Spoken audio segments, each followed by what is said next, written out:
Salam dostlar, yenə xoş gördük. Ariflərin məqamları bəhsində idik. Keçən dəfə kitabdan biraz oxuduq. Ariflərin məqamı, dərəcələri haqqında bəzi məsələlərə toxunduq.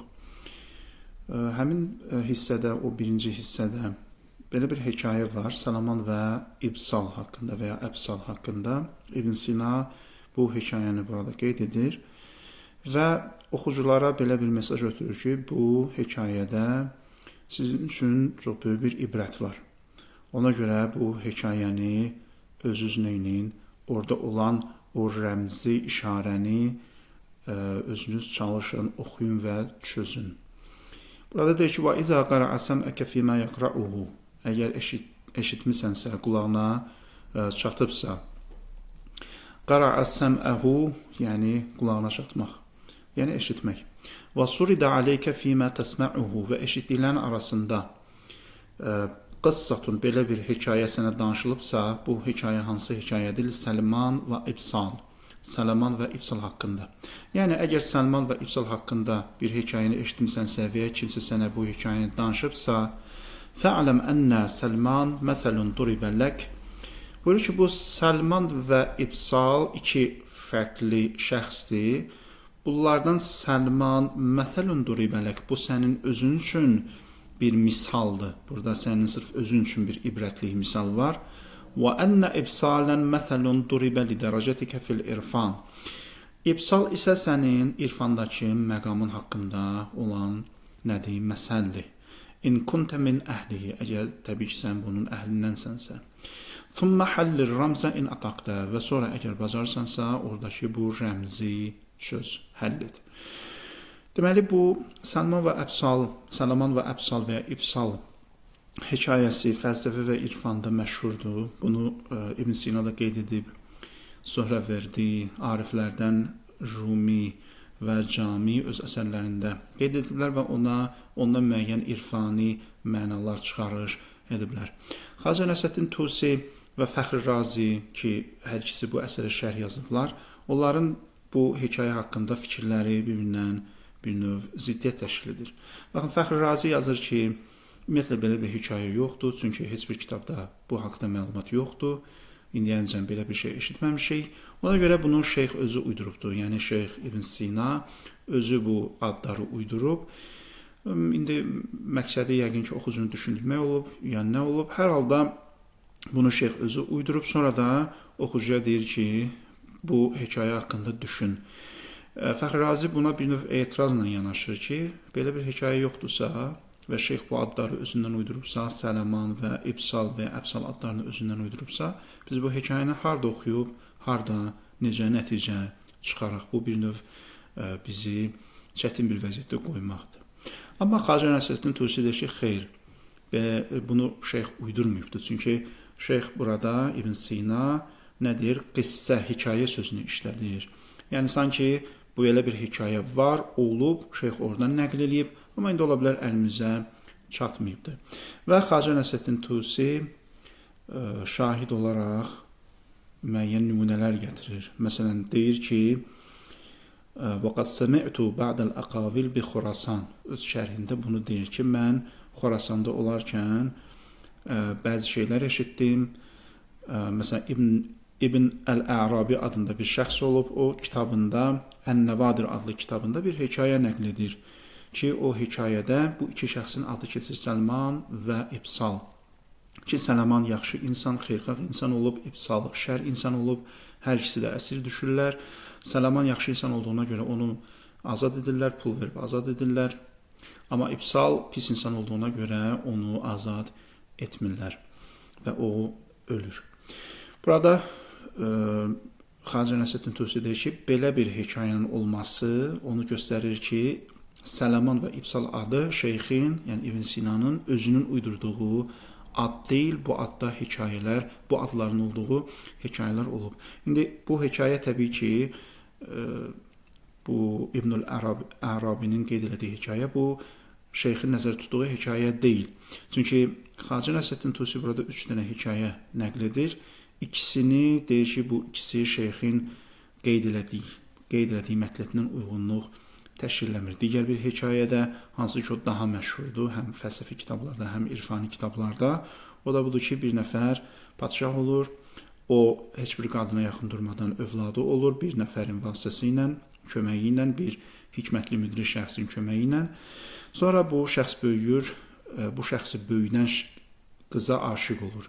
Onu böyüdən qadına, ki adı İbsal olur, ona aşiq olur və bunlar arasında eşq yaranır, məhəbbət yaranır. Baxmayaraq ki, padşah istəmir Salaman ondan eşq yaşasın, lakin Salaman qulaq asmır və s. Hekayə uzundur, danışmaq istəmirəm.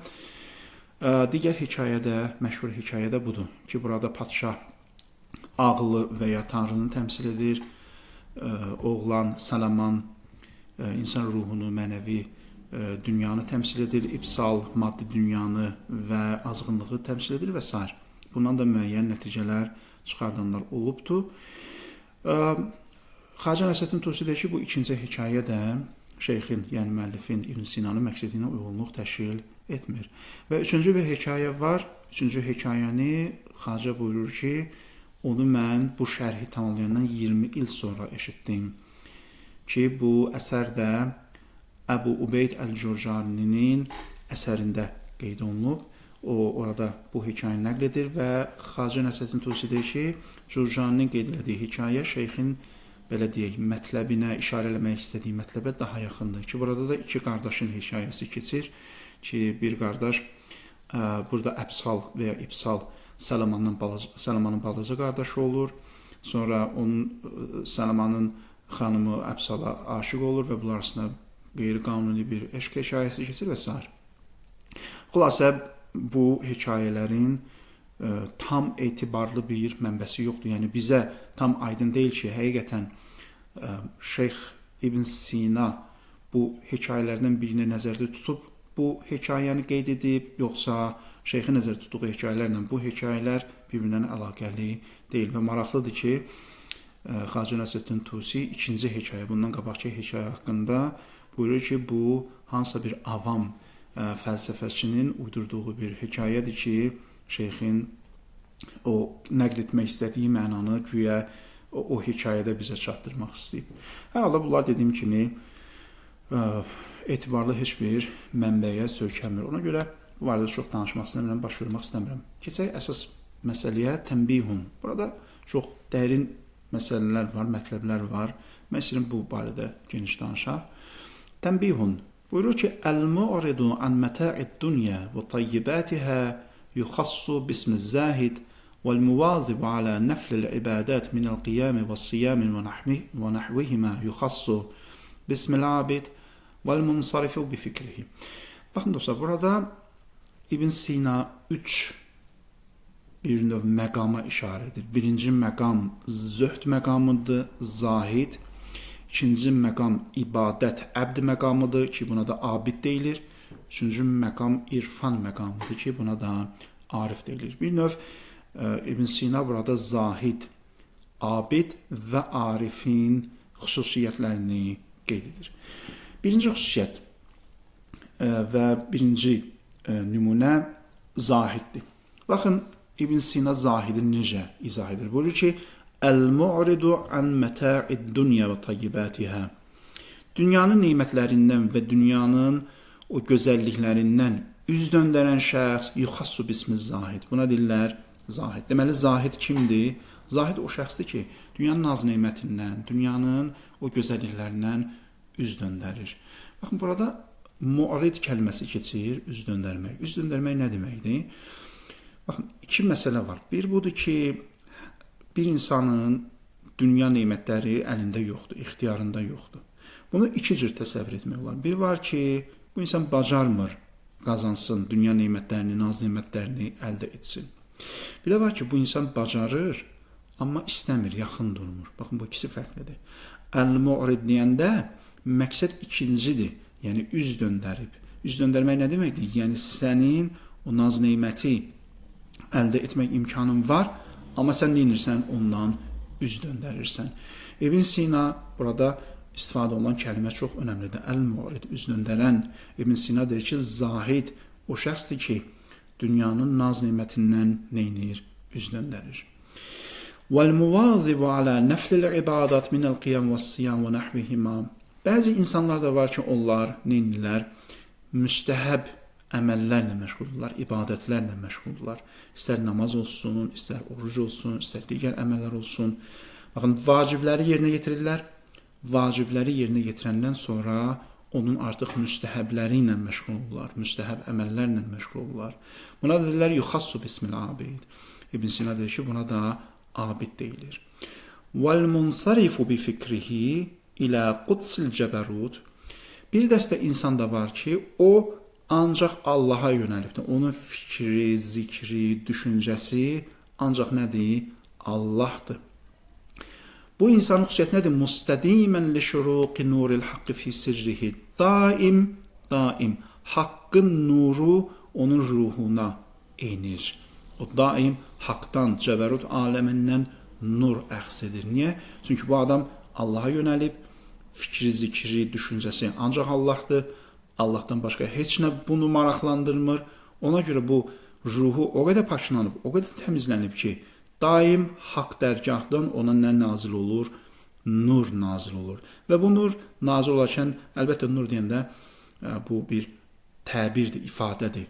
Yəni oradan elm nazil olur, oradan nə bilim ilahi bir dəstək nazil olur mələklərin vasitəsilə. Hər nə cürsə biz indi onun tam mahiyyətinə varid deyilik, bələd deyilik, bilmirik o nur necə nazil olur, amma o nur müxtəlif formalarda nazil olur. Bəzən elm şəklində nazil olur, bəzən mələklərin dəstəyi şəklində nazil olur, bəzən nə bilim Hz. İbrahim misalındakı kimi Allah ona metafizik aləmin sirlərini göstərir, gözündə hər şey əyan olur və s. müxtəlif formalarda nazil olur. Əsas odur ki, bu insanın fikri, zikri daim nədir? Allahdır. Ona görə bu insan o ilahi dərgahdan müntəzəm şəkildə, daimi şəkildə o nurları qəbul edir. Bu insana nə deyirlər? Yuxassu bismil arif. Arif artıq nədir? O şəxsə deyilir ki, o fikri, zikri ancaq Allahdadır. Baxın, 3 dənə mərtəbə, məqam qeyd elədi. Birinci məqam zöhd məqamıdır, zahiddir. Zahid kimdir? Zahid o şəxsdir ki, üz döndərir. Əlbəttə, zahid haqqında başqa təriflər də var. O təriflərdən biri budur ki, zahid odur ki, rəğbətsiz olsun dünyaya və dünya nemətlərinə rəğbətsiz olsun. Və rəğbətlə malik olmaq bunlar bir-birinə ziddiyyət təşkil eləmir. Yəni, mümkündür ki, bir insan əlində, ixtiyarında mal-mülk olsun, dünya nemətləri olsun, amma eyni anda da zahid olsun. Necə olur bu? Bu belə olur ki, o əlində və ixtiyarında olan dünya nemətlərinə qəlbən bağlı deyil. Qəlbində ona qarşı heç bir bağlılıq yoxdur. Amma əlində olan imkanları insanlar üçün istifadə edir. Yəni, onun qazancı, onun malik olması, onun sahib olması özü üçün deyil, öz nəfsi üçün deyil. İnsanlar üçündür, insanlara xərcləmək üçündür. Çünki dünya həyatı belədir ki, dünya məzra'atul əxirə, dünya axirət üçün bir tarladır. İnsan bu dünyada nə qədər çox xərcləsə, nə qədər çox yaxşılıq eləsə, o qədər axirətini abad eləyəcək. Və insanları sevindirməyin, insanlara yaxşılıq etməyin yollarından biri də bu maddi ehtiyaclarını ödəməkdir. Çünki insan var çətinlikdədir, maddi çətinlikdədir. Sən ona nə qədər zikr öyrətsən də, sən ona nə qədər təqvadan, imandan danışsan da, onun ehtiyacını ödəyə bilməyəcəksən. Çünki o çox dərin bir sıxıntıdadır. Tutalım, çox pis xəstəsi var, övladıdır, can verir, dərmana ehtiyacı var, əməliyyata ehtiyacı var. Sən ona nə qədər zikirdən danışsan da onun xeyri yoxdur. Bu məqamda sən etməlisən, ona maddi yardım göstərməlisən. Onun təqvası da, imanı da o maddi yardımdan sonra düzələcək. Nəyə görə? Çünki o elə bir sıxıntıdadır ki, onun sevdiyi bir insan can verir. Onun sağalması, onun şifa tapması onun üçün nədir? Ən böyük mənəvi dəstəkdir. Ona görə maddi dəstək, bu da insanın öz axirətini abad etməsi üçün önəmli vasitələrdən biridir. Deməli, zahid kimdir? Zahid o şəxsdir ki, baxmayaq ki, əlində imkanlar var, amma qəlbini, ürəyini, ruhunu o maddi nemətlərə təslim etməyibdir. Var, amma onu nə üçün qazanır? Vermək üçün, paylamaq üçün qazanır. Baxın, bu ikisi fərqlidir. İnsan var, qazanır özü üçün, insan var, qazanır başqaları üçün. Özü üçün qazananla başqaları üçün qazanan iki fərqli zehniyyətdir, iki fərqli düşüncədir, iki fərqli insan tipidir. Ona görə bunlar bir-birindən nə etmək lazımdır? Ayırmaq lazımdır. Bəziləri zahidi bu cür izah ediblər. Zahid yəni rəğbətsiz. Hər bir halda şeyxin dediyi bu təriflə o ikinci tərif bir-birindən ziddiyyət təşkil etmir. Niyə? Çünki bir insan dünya nemətlərindən üz döndərmək üçün onlara qarşı rəğbətsiz olmalıdır. Çünki dünya nemətlərinə rəğbəti olan bir insan heç vaxt ondan üz döndərə bilməz. Bu birinci məqamdır. İkinci məqam abid məqamıdır. Abid məqamı nədir? Bu insan ömrünü verib ibadətə, bütün günü ibadətdədir, itaətdədir. Bu insan ancaq Allaha ibadətlə özünü xoşbəxt hiss edir, özünü şad və belə deyək, aram hiss edir. Nəfsi, ruhu ancaq ibadət edəndə aram olur. Bu da bir məqamdır və bunların ən üstünü hansı məqamdır? İrfan məqamıdır, arif məqamıdır. Niyə? Çünki arif ancaq zikri Allahdadır, fikri Allahdadır, düşüncəsi Allahdadır. O ancaq Allahı düşünür, ancaq Allahı görür, ancaq Allahı fikirləşir. Allahdan başqa onun heç nə zehnini məşğul etmir. O dünya həyatında da, dünyəvi işlərində də, insanlarla qaynaşmasında da ancaq Allahı zikr edir. Bu mümkündürmü? Bəli, mümkündür. Məsələn, Həzrət Əli nə deyirdi? Hara baxıramsa, orada Allahı görürəm. İnsan ticarətində də ola bilər Allahı görsün, insanlarla qaynayıb qarışmasında da Allahı görsün, bazarda da Allahı görsün, işində də, iş yerində də Allahı görsün. Belə bir şey mümkündürmü? Bəli, mümkündür. Əgər insan həqiqi mənada o məqama çatsa, zehnini cəmləsə, ancaq bütün düşüncələrini, fikirlərini Allaha cəmləsə, o zaman insan hər şeydə Allahı görə bilər. Ona görə ən üstün məqam arif məqamıdır, irfan məqamıdır. Və axırda da buyurur ki, vəqət yətərakkəbu ba'du həzihi mə'abad. Bunların bəziləri bəzilərindən cəm ola bilər. Bəli, mümkündür bir insan bunların ikisinə də sahib olsun, mümkündür bəziləri üçünə də sahib olsun. Çünki bir insan elə arifdirsə, o həm zahiddir, həm abiddir. Bəziləri həm zahiddir, həm abiddir. Aydın dostlar, ona görə bunlar bir-birindən cəm ola bilər. Burada son olaraq bir məsələni qeyd etmək istəyirəm. Deməli, Xacə Nəsrəddin Tusinin burada şərhdə çox gözəl bir izahı var. Buyurur ki, bir insanın bu məqama çatması üçün nə etməlidir? Birinci növbədə onu Allahdan uzaqlaşdıran şeylərdən üz döndərməlidir. Sonra onu Allaha yaxınlaşdıran şeylərə əməl etməlidir. Aydındır? İnsan, məsələn, müəyyən maneələr var. O maneələri yoldan kənarlaşdırmalıdır. Çünki bunlar maneədir. Bunlar qoymur insan irəli getsin. Onları uzaqlaşdırmadan insan heç vaxt irəliyə bilməz. Elə ki, onları uzaqlaşdırdı, ondan sonra insan nə edir? İnsanı Allaha yaxınlaşdıran əməllərə üz tutur.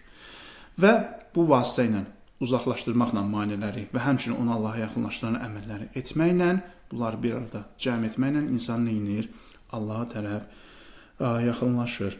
Burada çox gözəl bir ifadə var. Çox gözəl bir ifadə var. Xacə Nəsrəddin Tusi təbərra və təvəlla deyir buna.